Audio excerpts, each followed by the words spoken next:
Miller Thomas, host of the Locked on Diamondbacks podcast, here with a little get to know the D-backs as they head into the postseason against the Milwaukee Brewers. And the first thing you should know about this D-backs team, before this season started, I thought a successful D-back season would have just been finish the year with at least 80 wins. I want at least a 500 record. Just end the season with that win-loss record. I want an 8 as the first number. Anything below that, I would have been disappointed with. D-backs end the season with 84 wins. They hit my prediction, and now they're headed to the postseason. So what should my expectations level be for the D-backs now that they're headed to the postseason? Because I just wanted them to finish with at least 80 wins, but I didn't even expect them to be a wild card team. From the playoff standpoint, I didn't make any predictions about that. I just wanted this D-backs team to finish with at least 80 wins, and now they have enough wins to make it to the postseason. So how should we recalibrate our expectations now for the D-backs? Well, I think this is still a team that's not ready to win the World Series, but I do think they could win a wild card round, and that's kind of where I stop. I think this D-backs team should handle business against the Brew Crew, win the wild card round, and then I think ultimately they probably lose in the next series to the LA Dodgers. For the players they need to watch out for at the plate, the three players that are coming off really good Septembers: Gabriel Moreno, 300 average, 800 OPS in the month of September. Carroll, over 300 average. He has like a 900 OPS in the month of September. Same with Ketel Marte. Those are the three players that you have to watch out for at the plate if you're a Brewers fan, because those three guys really help carry the offense down the stretch.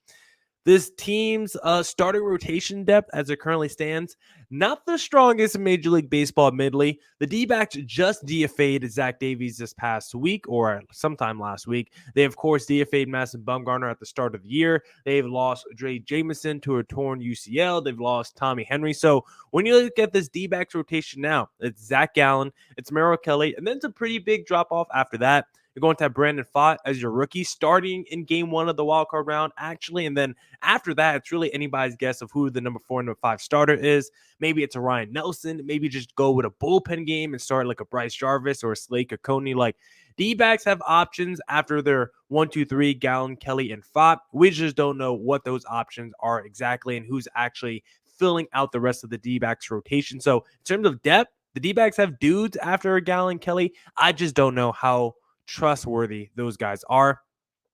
Is this bullpen good enough to win the World Series? I guess technically, if you're in the postseason, any bullpen is good enough to win the World Series. But this D-backs bullpen finished the year 18th in Major League Baseball in bullpen ERA. And I actually said before the year, like, if the D-backs just finished with a league average bullpen, I would be happy. D-backs did exactly that. So I'm kind of happy where the D-backs bullpen finished. But if you have Gallen and Merrill Kelly starting, if those two guys can go 7 or 8 innings, I mean, that would help out this D-backs bullpen a lot. Ideally, you want your starting pitching to at least get you to the 7th. Once you get to the 7th inning, it's either going to be like Kyle Nelson, Sal Frank, or Thompson out there in the 7th. We know it'll be Kevin Ginkel in the 8th, and then we know it's Paul Sewald in the 9th.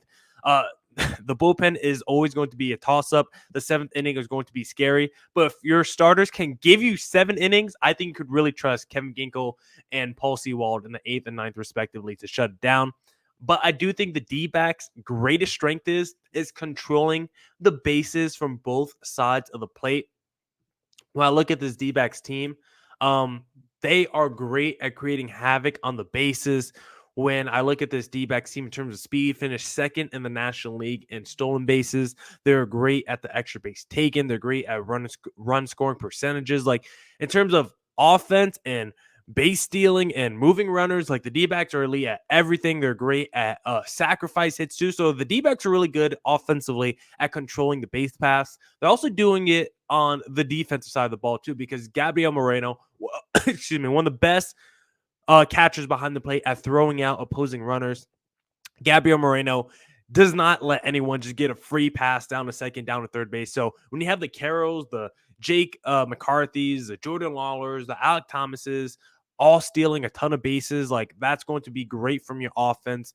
Moving guys up from second to third on singles and just fly balls is great for your offense. And then Gabriel Moreno really making it hesitant for opposing offenses to run and take off on you.